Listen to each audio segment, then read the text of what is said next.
Hi guys, Namaste. My name is Dr. Sandhya Ramanathan and I'm a GP in Auckland, New Zealand. Today, I just wanted to go through with you the principles of management of a suspected or confirmed mild case of COVID-19 and the equipment that you should keep at home should the need arise for you or any of your family members as we navigate through this COVID-19 pandemic.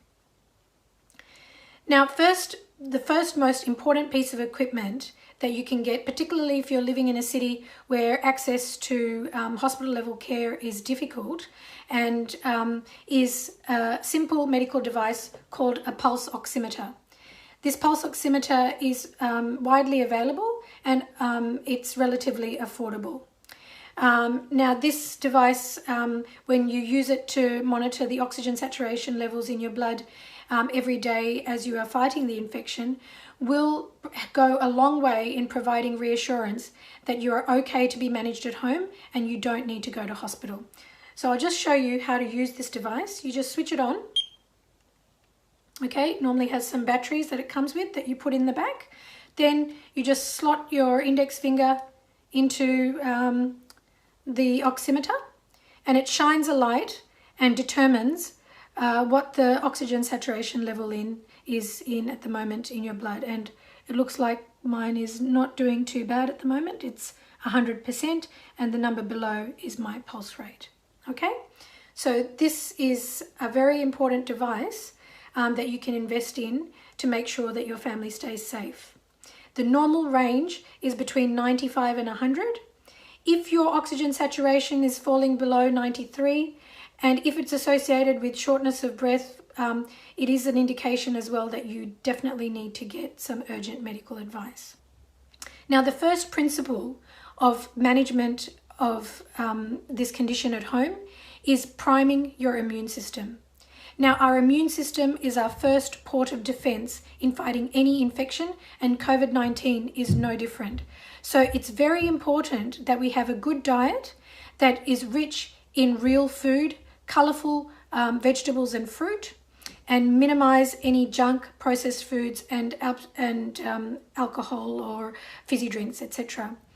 Also, you need to stay well hydrated with water and you need to remain calm, because this is an issue where your mind will very much determine what will happen to your matter or to your body. So it is very important that you stay calm, and these breathing exercises that I'll be showing you later will also help you do that. Now, in addition to your base immune system, which you need to keep primed with your excellent 8 hours sleep a night, I would, at the first sign of illness, add 3 immune boosting supplements every day, and that is zinc, vitamin D, and vitamin C. You can add something else if you wish, like turmeric, echinacea, but these 3 are essential: zinc, vitamin D, and vitamin C. Okay, so that covers your immune system. All right, and so we'll be taking that every day. The next most important principle of management is reduction in viral load. Now, when you get infected with COVID-19, it enters mainly from somebody else's infected respiratory droplets through your nose and your mouth, and also sometimes through your eyes. So if you are out and about and you can't maintain a social distance of at least 2 meters, or if not 1 meter, then you need to be wearing a mask that covers your nose and your mouth, and preferably some glasses as well, because even if you do interact with somebody that may be infected, this will help reduce the viral load as you basically interact with this person in terms of how much virus dose you are taking into your system. So now I want to get on to the most important topic I wanted to cover today, which is breathing exercises. Now, in order to explain breathing exercises, I just wanted to just go through a little bit about what actually your lung looks like. Now, your lungs, which take up most of your chest cavity, basically are like a big sponge, okay? More shaped a little bit like this on either side. So as you can see, our lungs are smaller at the top and bigger at the base, and most of the airways are actually located at your back, all right? Now, because of this, if you are to collect any fluid in your lungs, that fluid with gravity is going to concentrate at the base of the lungs, so right at the back, okay? And it is very important that we do breathing exercises to make sure that there is no fluid accumulating at the base of the lungs, and we are emptying our lungs adequately to try and prevent collapse of these little air spaces right at the bottom. So in order to do that, it is very important that we breathe well, okay? Now, in the breathing mechanism, the most important thing for you to focus on is expiration or breathing out, okay? Now, this is because when you breathe out, you are emptying your lungs of any you're emptying your lungs as much as possible, and it's the same as if you were to imagine that the oxygen that you want to take in is water that you want to take in and fill this sponge. You want to fill this sponge with as much oxygen as possible. So in order to do that, you first need to clear out any of the old water that is already sitting there, okay, that contains carbon dioxide. So I'm just going to show you and demonstrate with this sponge as I do it. So I'm going to take a big breath out first.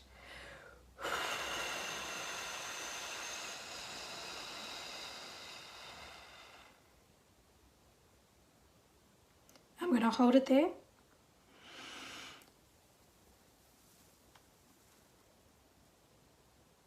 And I'm going to take a big breath in and I'm going to hold it there. Okay?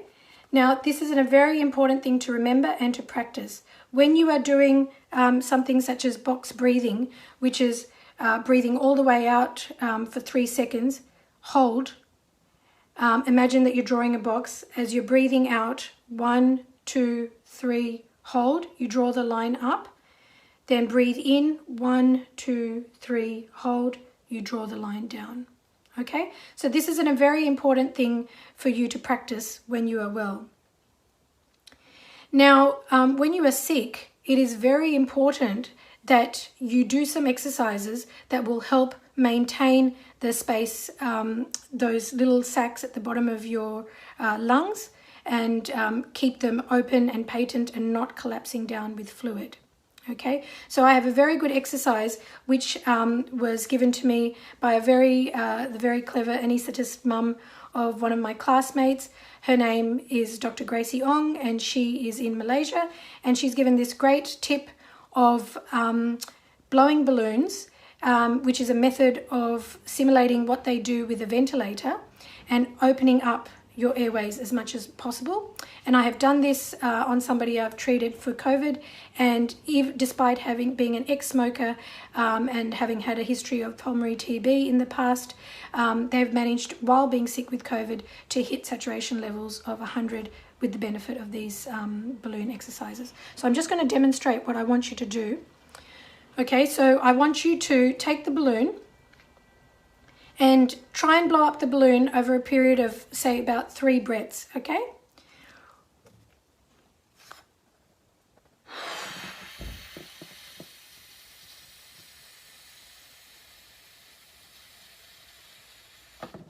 Okay, that's 1 breath. Okay, I'm going to get a good hold of it, and now I'm going to give it another one.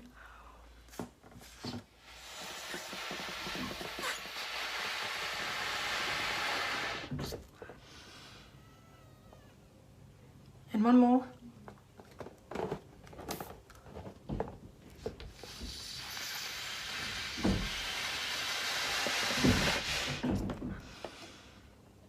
Okay, and then I'll just take the balloon. And now let's just check how my oxygen saturation is doing. And I'm sure it's improved, because that was a lot of effort. So basically what you're doing there is you're blowing out against resistance. That is a very good way to keep your airways patent. And there you have, I've just hit 100. Okay, now if you find that it's quite difficult, if you have elderly family members and they find it quite difficult to blow a balloon, you can pretend you are blowing a balloon, so they can just, pretend they have an imaginary balloon and just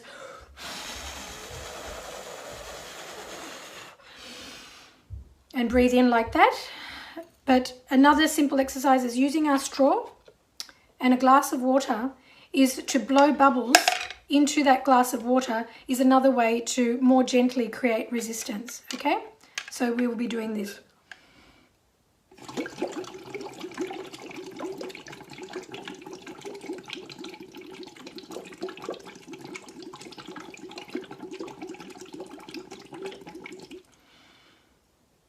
And this is another very good way and a good exercise to do. And I would suggest that you would do these exercises seated, and you would do these several times a day and recheck your oxygen saturations. Now, in addition to these exercises, the other extremely important thing is your posture. Now, to demonstrate that, I've got my beautiful doll Rani and a little cushion. Now, as I explained to you, the lungs are mainly, most of the airways are mainly situated at the back. So if we are to lie down for prolonged periods of time, what's going to happen is those airways, which are mainly located at the back, are going to get squashed and more likely to collapse. So when you are sick, it is very important, and it's good to start doing this when you're feeling well, is to sleep on your front. Now, you might think that that's very uncomfortable, and if you have the pillow under your head this way, it is going to be uncomfortable. But if you rotate the pillow long ways and you sleep with it under your chest, as you can see, Rani is able to fully expand her chest at the back. So this is a very, very important thing. If you are sick, you are not meant to spend prolonged time lying on your back, and it's preferable to lie on your front, which is what they call a prone position, and it's what they're using in hospitals and also in ventilating these patients. It is also very important to get medical advice, even if it's virtual, at the onset of your symptoms. But the important thing is to stay calm. And if you do these three things, I'll just reiterate, they were boosting and priming your immune system. Number 2 was reduction in viral load. And number 3 was breathing exercises and maintaining a close eye on your saturations every day, at least for the first 14 days of the illness, and making sure that it stayed above between 95 and 100. Then you can be very happy that you will be fine and you will make a full recovery.